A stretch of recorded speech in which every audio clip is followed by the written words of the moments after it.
Silver could be walking into a massive price shock on Monday. A tanker was struck after the metals market already closed on Friday, and now Trump's warning that additional strikes are coming. Gold could explode higher as investors rush towards safety, but silver could face a dangerous conflict. You have safe haven demand on one side, but inflation fears, surging oil prices, and interest rates on the other. So when the markets open on Monday, silver may not ease into the week. Prices could gap violently before most traders could even react. So what should you do? Subscribe right now, because when the markets open up on Monday, you need to understand exactly what's happening, why it happened, and what to do next.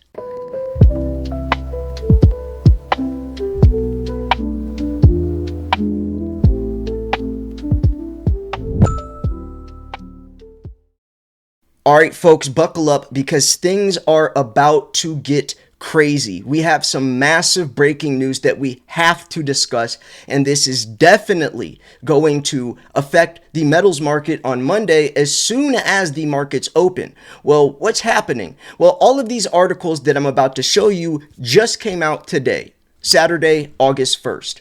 So Trump threatens more strikes on Iran, tensions from Hormuz to Kuwait and Gaza lead to more warnings. We also have tanker carrying natural gas through the Strait of Hormuz attacked as Americans urged to leave the Middle East. And Donald Trump is angry over peace talks. Iran threatens to close more straits. All of this happened after the markets closed on Friday. If this would have happened before, then prices would have went crazy going into the weekend, but this happened after. So on Monday, everyone's going to be reacting to this big news, and since there's 2 days of closed markets, more speculation, more fear, more uncertainty, more doubt builds up. So on Monday, there's going to be insanity happening. Silver is already at $57.78, so it's at a critical price point. So in this video, we're gonna go over what happened, and I'll share my thoughts on what's gonna happen on Monday, because like I said in the introduction, silver is in a sticky situation. You have the safe haven status of it, but then you have all these interest rates and other things that could be extremely dangerous for it. So we're just going to see on Monday what happens. You want to subscribe though, because I will be one of the first people making the videos of this breaking news, and you got to stay in the loop. So here we go. This is from Cairo. This is AP News. U.S. President Donald Trump threatened more strikes on Iran as the United States presses for the reopening of the Strait of Hormuz. Hours later on Saturday, today, Kuwait said it responded to a new round of drone attacks from Iran while a tanker was struck in the strategic waterway. This stuff is happening in real time, folks. Meanwhile, Israel carried out heavy strikes on the Gaza Strip after Palestinian militant group Hamas agreed to disarm. Here are the most important developments in the Middle East today. U.S. threatens new strikes in the conflict with Iran. Speaking to reporters Friday during a meeting with members of his cabinet at the Camp David presidential retreat in Maryland, Trump said, quote, "We just want to win in Iran," and signaled that he expected U.S. military action to continue for some time. He said the U.S. will hit Iran very hard until they can't take it anymore. Later that day, White House Press Secretary Caroline Leavitt expressed the U.S. administration's frustration anew, charging that Tehran last month signed a memorandum of understanding with the U.S. on a truce, but then quickly broke it, shot at commercial ships, and killed American soldiers. Quote, "President Trump is not going to stand by and allow this terroristic behavior to occur," Leavitt said in a statement Friday evening. Quote, "Iran will continue to pay until they come to the table in what President Trump deems a meaningful way."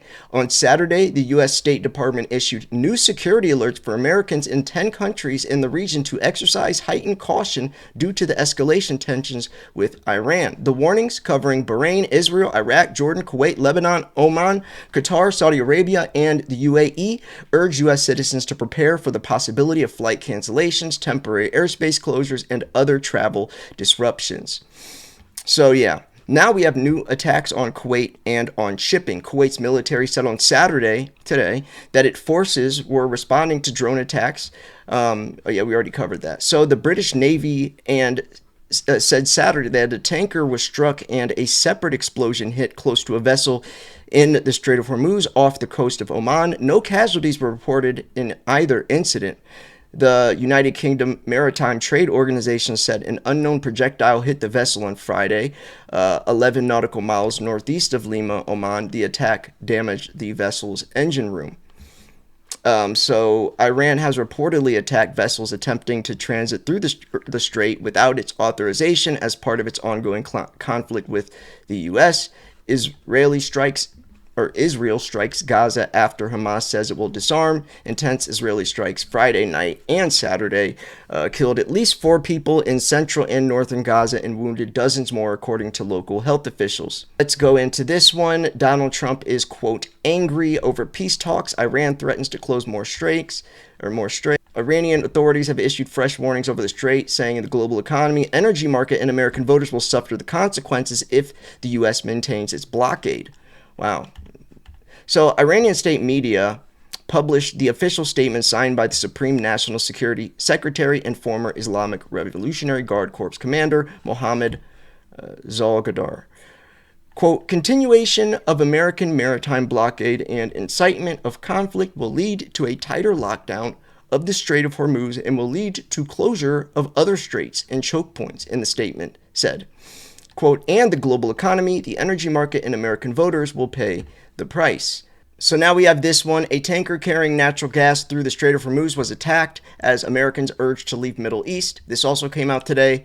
A Bermuda-flagged tanker transiting the Strait of Hormuz was struck by missiles overnight Saturday, while embassies in the region urged Americans to leave the Middle East ahead of a massive U.S. and Israeli attack expected to target Iran's energy infrastructure.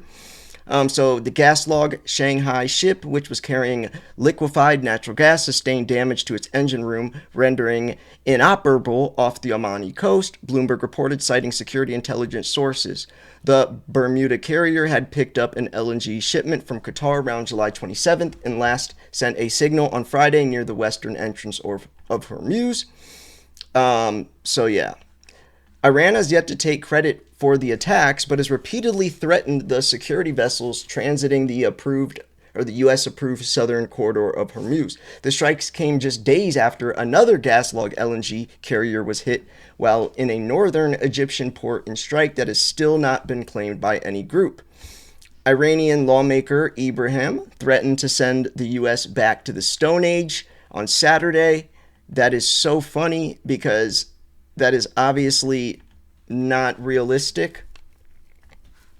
But it's a threat. But like I always say, actions speak louder than words, or your actions speak so loudly I can't even hear what you're saying.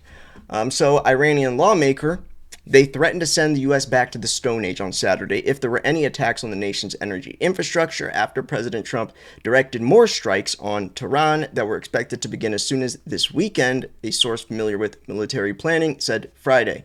Quote, if Iran is struck, we will send the entire regime and its facilities back to the Stone Age.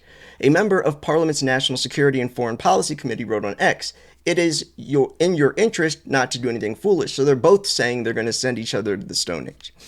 Kuwait's military also said Iranian drones struck a number of vital facilities on Saturday, including a government building in the northern part of the Gulf country, though there was no casualties that were reported. So with heightened fears of a full-scale return to war, U.S. embassies across the Middle East issued urgent warnings on Saturday for Americans to evacuate due to heightened tensions and the potential for unforeseen escalation in the region. So, folks, I hope you guys understand.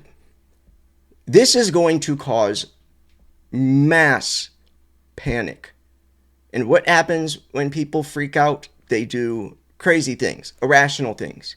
This is where I talk about like panic selling and fear, uncertainty, doubt, all of these things where emotions are running high. You're making impulse decisions and you're not thinking rationally because you're caught up in the moment, investing with your head, not your heart. Your heart, not your head. You're supposed to invest with your head, not your heart. But I'm not even talking about investing. I'm just talking about period. But this is definitely going to translate into the markets. And just the fact that it's over a 2 day period, technically a 3 day period, because it started after the markets closed Friday. So then you have Saturday, today, more things are escalating, and all this nervousness and worry and fear is building up. And then Sunday, it's building up even more. And then people are anticipating Monday, where if this would have happened on a weekday, you would have kind of got a grasp on, you would have got a grasp on what the markets are kind of reacting to. But now, since it's built up, it's pent up, it's just going to be even more explosive on Monday. So yeah, things could get very crazy. And with silver at such a critical price point, trying to stay above that $57 support that it's been building and building and building against, but something like this could be strong enough to break through that floor. That's the scary part.